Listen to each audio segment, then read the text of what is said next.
Dana White's Contender Series Season 5 starts up tomorrow. Actually, you know what? We're filming this 12:30 a.m.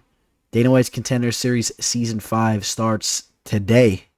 The MMA fortune teller. The teller. The teller. The teller. The teller. The teller.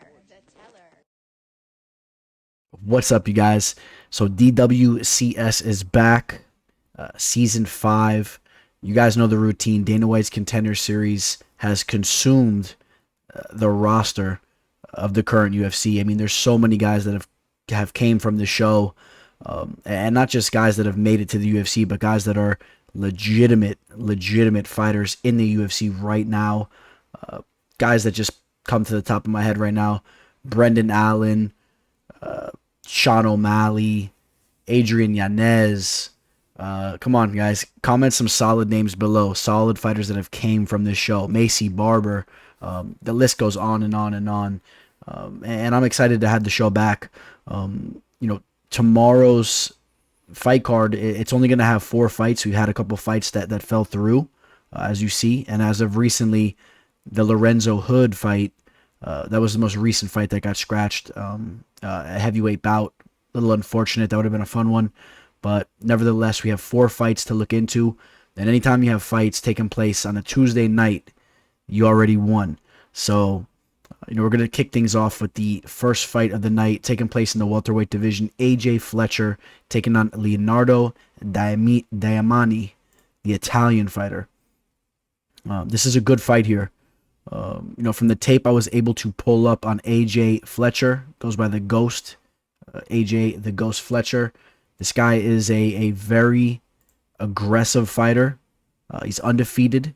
From the limited amount of tape that you can pull up on him, and keep that in mind. There's not a lot of tape on all these guys. We pull up what we could, and we decipher these matches based on just the film we could pull up, the limited amount of film we could pull up, their Instagrams, how they're looking, watching them hit the bags, any type of information you could pull. You just try to get any information you could to try to make up your mind who you think is going to prevail in the fight. And of course, there's nothing more golden than fight tape, actual fight tape of these guys, especially against legitimate opponents. If you go pull up the resume on that opponent and it looks actually, if it's actually legitimate, that does carry weight.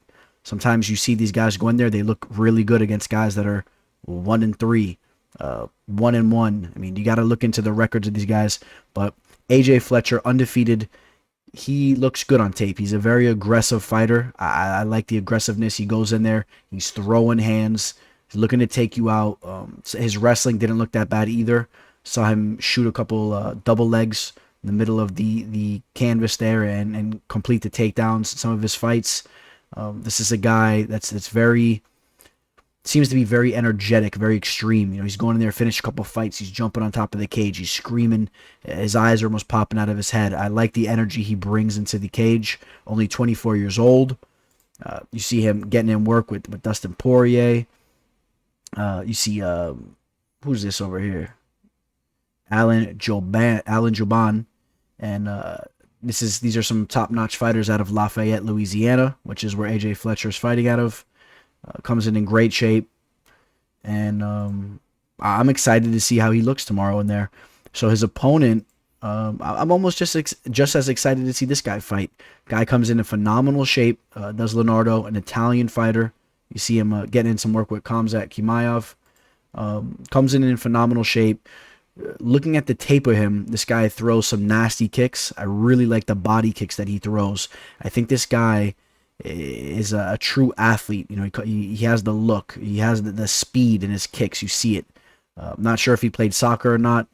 Maybe I'm just assuming that because he's Italian, and I know in that part of the world, Italy, Greece, and Europe in general, and in many parts of the world, basically, except for the United States, soccer is very, very big. And growing up as a kid, all these kids are constantly kicking the ball, and sometimes that does help transfer to your kicking game. I don't know. Maybe I'm just going a little bit out there, but when you watch him kick, he's a very natural kicker, and he whips the body kicks very, very nice.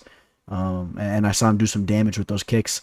I expect him to have a very heavy kick game in this fight against AJ Fletcher, where Fletcher may look to throw the hands a little bit more. As far as the wrestling, Leonardo, he tries to do his thing with the wrestling.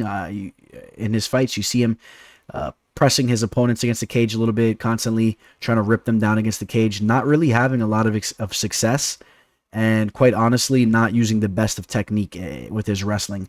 He is physically strong, and I think he's gotten away with that against certain opponents, and that has led for him to continuously go for it.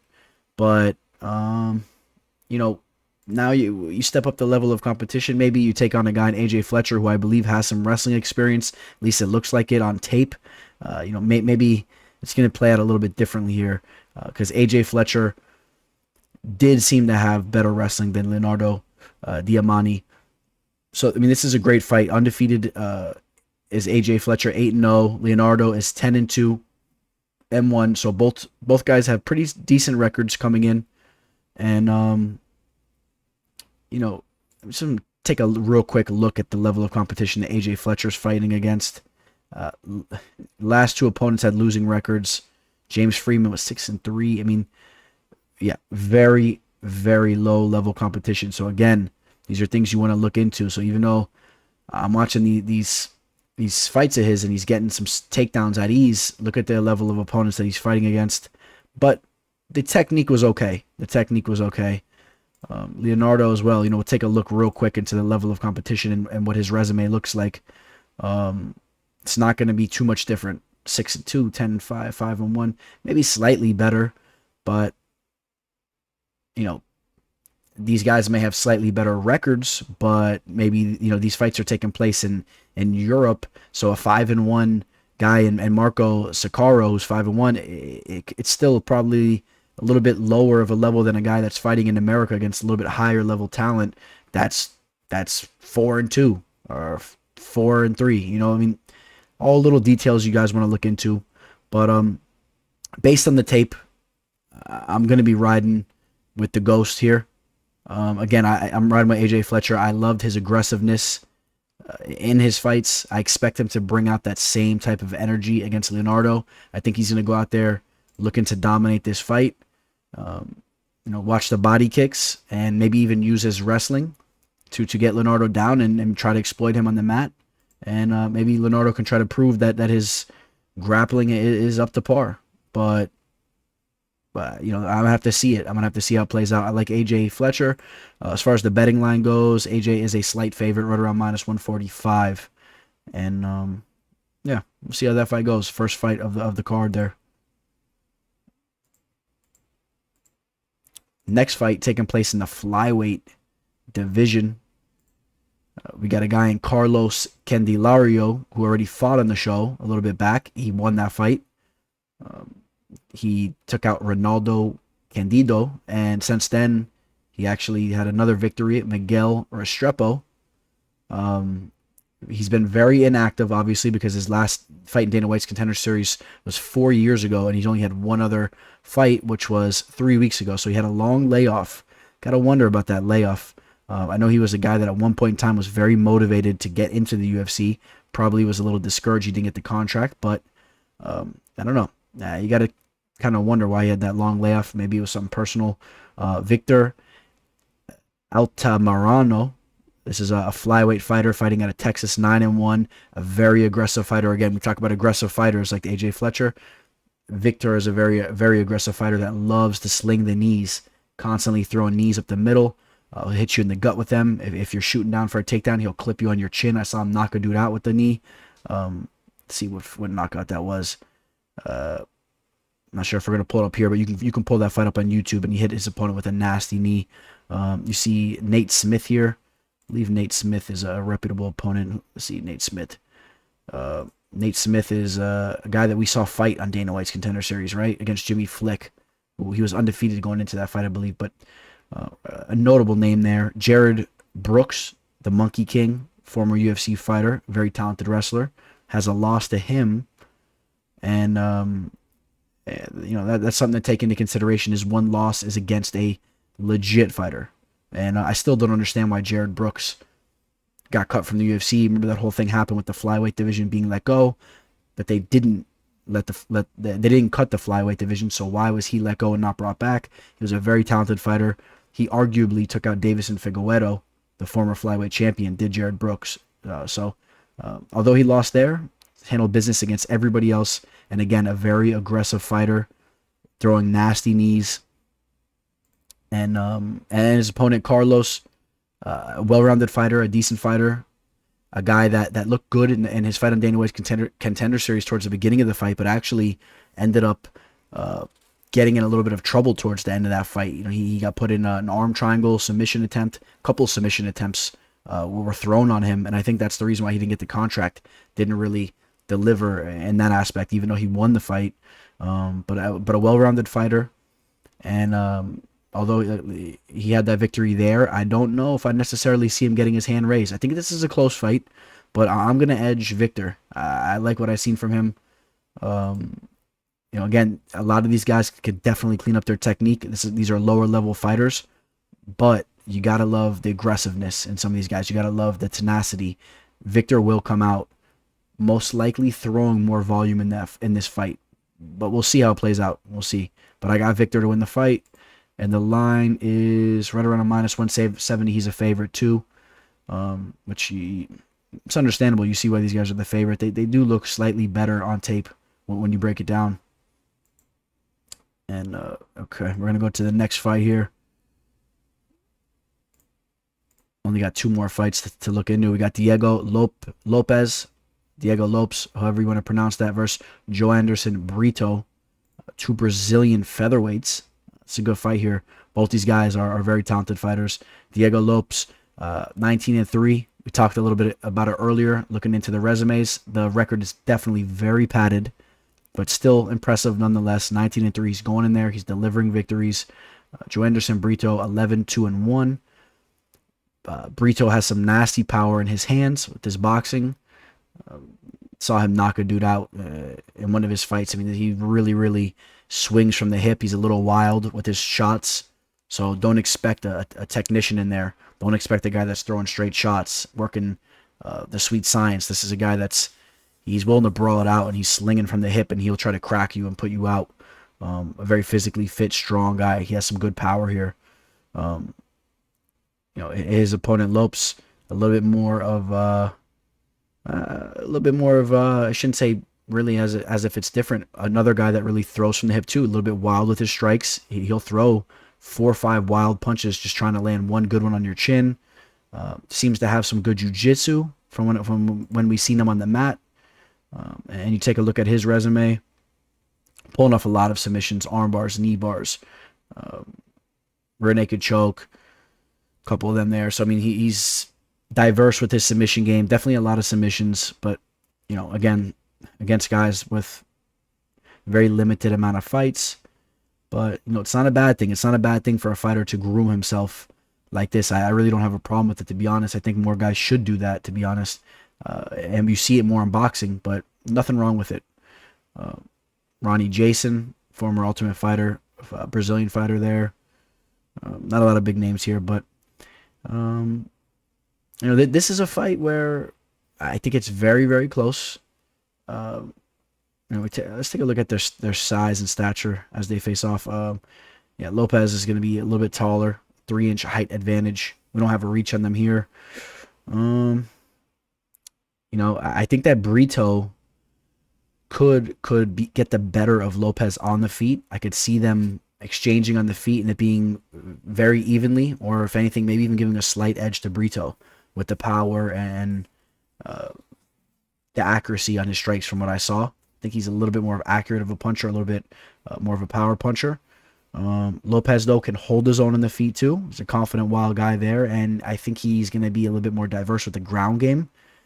Curious to see how the wrestling exchanges goes. Who will be a little bit better in that department, who will be able to control where the fight goes better. And, my gut kind of tells me Lopez may be that fighter. That's why I'm going to slightly edge him to win the fight here. He's right around a -170 favorite as well.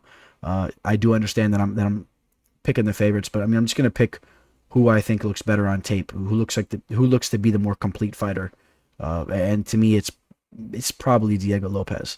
But Brito, this is a close fight though. Brito, again, a guy that carries some real power in there. I'd be excited to see if he can go in there and land some big shots and make this an entertaining fight where he might get his hand raised and get a knockout and maybe even get a contract there. So that's a cool fight there too. And that will take us to the main event. Without a doubt, the best fight on the card. I'm really excited for this one.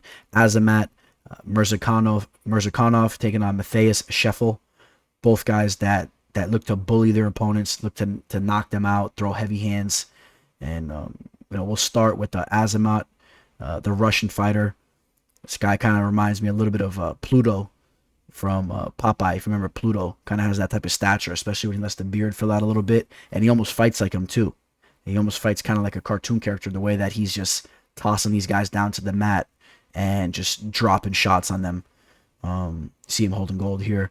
But yeah, he's a southpaw fighter who has a heavy left hand, and he's looking to throw that left hand like it's nothing. I mean, he's closing the distance. He's almost fighting you like it's a street fight, not really setting things up, or not really throwing combinations. I mean, he knows he could stuff your takedown, and if you shoot on him, he'll probably reverse you, slam you on your head. If he wants to take you down, he could take you down as well. Has very solid wrestling, but he's looking to close the distance and really drop that left on you. And if the fight hits the mat, he's looking to posture up a little bit and drop heavy lefts on your head. So he favors his strong hand very much and his left. So we'll keep an eye on how diverse his punches are, but has nasty power. Definitely has some sambo experience. A legit grappler, has that wrestling type of sambo background. I definitely give him the edge there. I think that with the wrestling and the clinch and whatnot, Azamat will be the stronger fighter. Fighting out of New Jersey, little Dagestan over there, and he is 9-0. He's undefeated, and only 5'10" at 205 pounds. So a very stout guy. Matthias is a guy that's 14-6. He's actually has battled against a lot of notable names. You'll recognize a lot of guys that he's fought against. John Alon, UFC fighter. Rodney Wallace, ex-UFC fighter from way back. Who else we got? Klitzen Abreu. I believe he's still fighting in the UFC. Talented guy. So losses to all three of those guys, but notable opponents. And this is a guy that really, really favors his boxing. He really looks to land hands on you. And this guy, Matthias, throws combinations. This guy's not looking just to take you out with one shot. He'll definitely pepper you up. You'll see nice 3-4 punch combinations. Something that we definitely did not see from Tyron Woodley yesterday. Throwing those 1-2s, 1-2-1. Matthias will throw some combinations together, and he has power. You guys know how it goes in this division anyway. You land a couple of good shots, you could definitely hurt your opponent easily. And Matthias has that type of potential for sure. I think this is a very entertaining fight. I'm excited for it. But I gotta go Azamat to win the fight. This is a guy that shows to have way more potential, in my opinion. Just seems to be more stout, stronger. He'll have the better wrestling in here with the sambo and whatnot. Curious to see how the striking plays out, strike for strike. I'm curious about that. But even if Azamat is not faring so well there, I think that he can get the fight down to the mat or do a couple different things there, clinch up, and take that fight. So excited to see how that fight takes place. Matthias, take a look at Matthias' Twitter here. Future MMA light heavyweight champion. Gotta love the confidence. It's a solid main event. But yeah, I got Azamat, and Azamat's a pretty hefty favorite, right around -330, and makes sense. Guys, he's definitely a legit fighter. Goes by the nickname The Professional. Yeah, and you see this here too. It says uppercut. His last victory was by an uppercut.